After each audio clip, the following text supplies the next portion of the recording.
नमो नमः बच्चों। आज का हमारा टॉपिक है प्रत्यय। ठीक है। अब किसी भी धातु या शब्द के पश्चात जुड़ने वाले शब्दांशों को प्रत्यय कहा जाता है। अर्थात जो शब्दांश या धातु या शब्द के अंत में जुड़कर उस शब्द या धातु के अर्थ में परिवर्तन ला देते हैं वो प्रत्यय कहलाते हैं। जैसे पठ में कत्वा प्रत्यय जुड़ने पर हमारा शब्द बनता है पठित्वा। पठ का अर्थ होता है पढ़ना, परंतु कत्वा प्रत्यय जुड़ने पर हमारा शब्द बना पढ़कर। धन में मतु प्रत्यय जोड़ने पर हमारा शब्द बना धनवान। धन का अर्थ होता है पैसा और धनवान होता है धनी व्यक्ति। छात्र में टा प्रत्यय जोड़ने पर हमारा शब्द बना छात्रा, जबकि छात्र हमारा पुल्लिंग होता है विद्यार्थी और छात्रा जो है वो हमारा स्त्रीलिंग होता है विद्यार्थी। ठीक है। अब बच्चों देखो, प्रत्यय 3 प्रकार के होते हैं। कृत प्रत्यय धातु में जुड़ने वाले, कत्वा ल्याप तुमुन आदि। तद्धित प्रत्यय शब्द में जुड़ने वाले, मतुप ठक त्वा आदि। स्त्री प्रत्यय पुल्लिंग शब्द को स्त्रीलिंग में बदलने वाले, जैसे टाप और ङिप आदि। अब बच्चों देखो, 9th क्लास में आप कृत प्रत्यय पढ़ चुके हो, लेकिन हमारे 10th क्लास के सिलेबस में आपको उन्होंने तद्धित प्रत्यय और स्त्री प्रत्यय दिए हैं। और तद्धित प्रत्यय में भी सिर्फ 2 ही प्रत्यय हैं आपके पास, मतुप और त्व। तो हम सबसे पहले मतु प्रत्यय पढ़ते हैं। बच्चों जब भी हम किसी संज्ञा शब्द में मतु प्रत्यय जोड़ते हैं तो हमारा मत और वत शेष बचता है, और उसके रूप कैसे बनते हैं वो अब हम आगे पढ़ते हैं। मतु प्रत्यय युक्त अर्थात वाला अर्थ के लिए प्रयोग किया जाता है।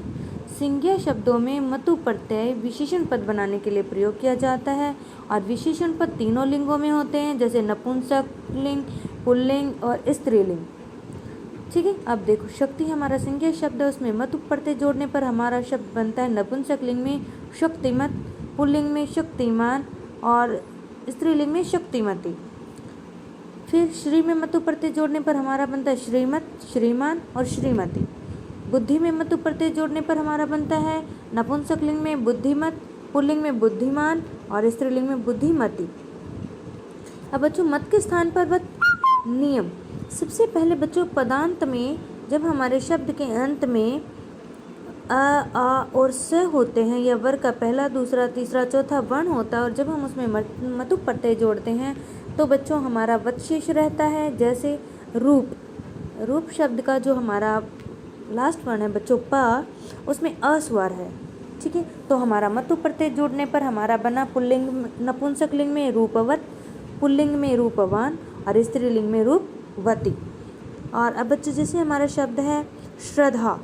अब श्रद्धा में आप देखोगे हमारा आ स्वर है, तो उसमें जब हम मतु प्रत्यय जोड़ते हैं तो बच्चों फिर हमारा बनता है वत, श्रद्धावत। तो हमारा शब्द नपुंसक लिंग में बनता है श्रद्धावत, पुल्लिंग में श्रद्धावान और स्त्रीलिंग में श्रद्धावती। यशस में मतु प्रत्यय जोड़ने पर स के कारण हमारा बनता है यशस्वत, यशस्वान और यशस्वती। अब बच्चों देखो, आप देख रहे हो मैंने चौथा पॉइंट लिखा अपवाद। लक्ष्मी में मतु प्रत्यय जोड़ने पर हमारा बना है लक्ष्मीवत, लक्ष्मीवान और लक्ष्मीवती। लेकिन बच्चों यहाँ देखो, बड़ी माँ पर बड़ी की मात्रा है और उसके कारण हमारा मत बनना चाहिए था, लेकिन यहाँ पर वत बना है, क्योंकि कुछ शब्द ऐसे होते हैं जो हमारे नियम से हटकर होते हैं, हम उन्हें अपवाद में लेते हैं। तो ये एग्जाम्पल जो हमारा लक्ष्मी वाला एग्जाम्पल है ये अपवाद का है। ठीक है। अब उसके बाद बच्चों एक चीज़ और आपको ध्यान रखना, जो हमारे मतु प्रत्यय होते हैं ये हमारे विशेषण पद होते हैं, और विशेषण पद हमारे तीनों लिंगों में होते हैं, पुल्लिंग, स्त्रीलिंग और नपुंसक लिंग। अब इसमें पुल्लिंग और स्त्रीलिंग के जो शब्द रूप हैं बच्चों वो चलेंगे भवत की तरह, भवत पुल्लिंग और भवत स्त्रीलिंग, और नपुंसक लिंग में चलेंगे बच्चों जगत की तरह। ठीक है। अब उसके बाद बच्चों हमारा दूसरा प्रत्यय आता है त्व प्रत्यय। त्व प्रत्यय से बच्चों हमारा त्वम बनता है। अब जैसे संज्ञा या विशेषण में जब हम त्व प्रत्यय प्लस करते हैं तो बच्चों हमारी भाववाचक संज्ञा बनती है जो हमारे नपुंसक लिंग फल के समान होती है।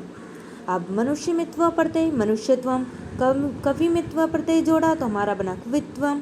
अब विशाल हमारा विशेषण है, उसमें त्व प्रत्यय प्लस किया तो हमारा बना विशालत्वम। अब लघु में त्व जोड़ने पर हमारा बना लघुत्वम। अब बच्चों इसके बाद आता है हमारा स्त्री प्रत्यय। अब स्त्री प्रत्यय में बच्चों वैसे तो हमारे 2 होते हैं, टाप और गिप, लेकिन टाप से आ बचता और गिप से बड़ी ई।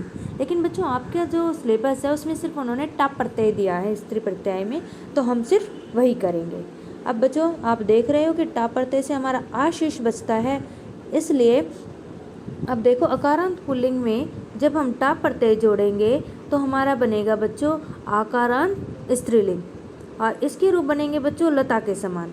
जैसे अज में हमने टाप प्रत्यय जोड़ा तो हमारा शब्द बना अजा, अश्व में हमने टाप प्रत्यय जोड़ा तो हमारा बना अश्वा, और छात्र में हमने जब टाप प्रत्यय जोड़ा तो बच्चों हमारा बना छात्रा।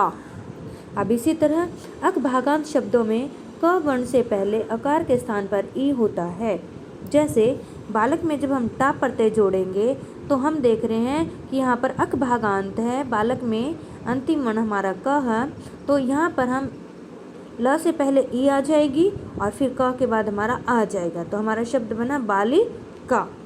नायक में टाप प्रत्यय नायिका, अध्यापक में टाप तो अध्यापिका। अब बच्चों इसी को हम एक अभ्यास कार्य के थ्रू समझने का प्रयास करते हैं। देखो बच्चों पेपर में आप कैसी तरह आते हैं, तो आप एक बार ध्यान से देखना और सुनना। अधोलिखित वाक्येषु रेखांकित पदानां प्रकृति प्रत्यय संयोज्य विभज्य वा समुचितम उत्तरम चित्वा लिखत। अब इन्होंने आपको एक वाक्य दिया है, जैसे सदाचारस्य महत्वं को न जानाति। अब यहाँ पर जो आपका महत्वम शब्द है यह आपका अंडरलाइन है, और आपको इसी के जब प्रकृति प्रत्यय उसे जोड़कर या तोड़कर लिखना होता है, तो यहाँ पर आपका जैसे संयोजन में है तो आपको इसे अलग करना है, और जैसे आप आगे देखोगे तो वो आपको पहले से ही उन्होंने अलग करके दे रखा है, तो आपको उसमें जो भी प्रत्यय है आपको उसे जोड़कर बताना है। ठीक है, अब एक बार देखो सदाचारस्य महत्वम को न जानाति, तो यहाँ बच्चों आप देखोगे कि जो महत्वम शब्द है हमारा, आपको इसमें से प्रत्यय अलग करना है। ठीक है, अब देखो पहला ऑप्शन है हमारा महत् में त्वा प्रत्यय, तो त्वा होता ही नहीं है, हमारा त्वा प्रत्यय होता है, तो महत् में त्वम ये भी गलत, महत् में वा ये भी गलत। अब आता है चौथा ऑप्शन महत् में त्वा प्रत्यय, तो बच्चों यहाँ आप देखोगे कि हाँ हमारा त्वा प्रत्यय होता है, ये हमारा बिल्कुल सही है, तो हमारा यहाँ चौथा ऑप्शन बिल्कुल सही हो जाता है। इसके बाद आप देखोगे ख में लिखा है श्रद्धा में मतु प्रत्यय जोड़ने पर क्या बनेगा, तो आपको बताना है श्रद्धा प्लस मतु ज्ञानम लभते, अर्थात जो हमारे श्रद्धावान व्यक्ति होते हैं उनको ज्ञान की प्राप्ति होती है। यहाँ पर जो हमारा श्रद्धावान है ये हमारे कर्ता की तरह है, तो हम यहाँ लिखेंगे श्रद्धामत, श्रद्धामान, श्रद्धावान या श्रद्धावानम। तो बच्चों कौन सा आएगा, आप सबसे पहले तो ये देखेंगे कि श्रद्धा में हमारा आ स्वर है, पदांत में आ है, तो ये हमारा वत बनेगा या मत, तो ये बनेगा बच्चों हमारा वत, और वत हमारा नपुंसक लिंग में होता है, तो यहाँ हमें लिखना है पुल्लिंग। तो पुल्लिंग में देखते हैं मत, श्रद्धा मत गलत हो गया, श्रद्धामान ये भी गलत हो गया क्योंकि वत में आना चाहिए था, हमारा वत के अनुसार चलेगा। तो दूसरा हमारा है बच्चों श्रद्धावान और श्रद्धावानम, क्योंकि बच्चों ये हमारा कर्ता है तो इसलिए इसमें हमारा आएगा श्रद्धावान। ठीक है, अब श्रद्धावान ज्ञानम लभते। अब दूसरा हमारा है तीसरा है हमारा ग, इसमें लिखा है बच्चों इयं बुद्धि मतु कन्या अस्ति।